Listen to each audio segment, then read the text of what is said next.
Вот в свое время вот здесь, значит, Буранинский лесхоз хотел дома построить вот на татарском краю. Но, в общем, хотел совхоз, наверное, построить, а Буранинский лесхоз был против. Вот. Ну, совхоз тогда вот новостройки понастроил дома, там мест не стало, там даже тесные улочки.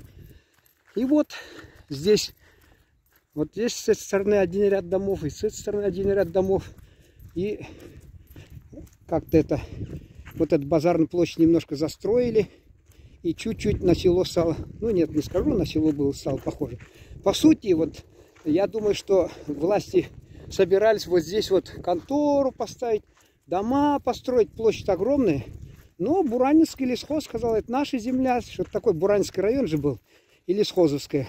И говорит, и, как говорится, и сам не ям, и другим не дам. И вот так получилось.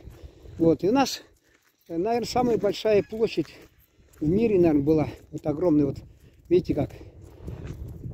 Вот, осталось этим только гордиться, и все. Ну, сейчас вот там дома постепенно исчезают. Сегодня я разговаривал с Валентиной Семеновной, значит, она у моря, чуть не сказал, у Хабды, у реки живет, вот, где рыбачат рыбаки. И говорит, что 54 дома, дескать, в этом селе нашем сейчас пустуют.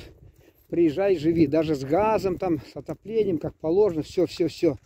Вот я тоже говорю, братья гагаузы, ну, работы здесь, конечно, нет. Можно найти работу там, вот, овец выращивать и прочее. Если в Гагаузьере нас смотрят, я думаю, а чего нет? У нас газ недорогой, видите, дома пустуют. Если гагаузские братья приехали бы, особенно из Копчака, из других сел, которые я знаю, заселились бы, я думаю, пожалуйста, здесь православные братья живут. Вот, у них вот здесь церковь была, и потом, значит, клубом сделали в советское время, в 1975 году клуб освободили, могли бы как-то это сохранить, но русские люди, кстати, совершали. Вот там один там жил, и он когда-то разрушал и что-то себе построил в летней кухне, говорит, кошмары ему снились постоянно потом. Вот. И в 1977 году разрушили, я летом вот учился тогда на киномеханика, приезжаешь, нету. Мне тоже не было приятно, неприятно было. Вот что-то такое случилось. И поэтому мы в кино же ходили тогда, нам эти стены-то родные как бы.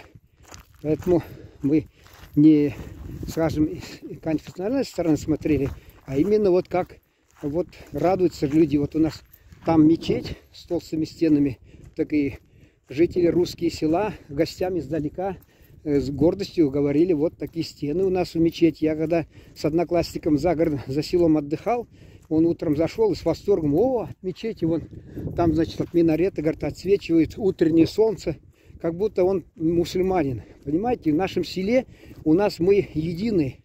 У нас нет тут, значит, разделений каких-то там сильных.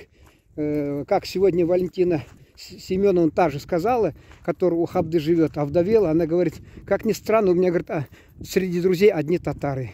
Ну вот видите, а у кого из татар, может, одни русские. Вот у нас нет разделений, у нас житель Покровки, и когда нас по весне, значит, отрывают от большой земли, вот река разливается на месяца полтора-два, то все становятся единым целым представителями одного, как скажем, сообщества под названием жители Покровки.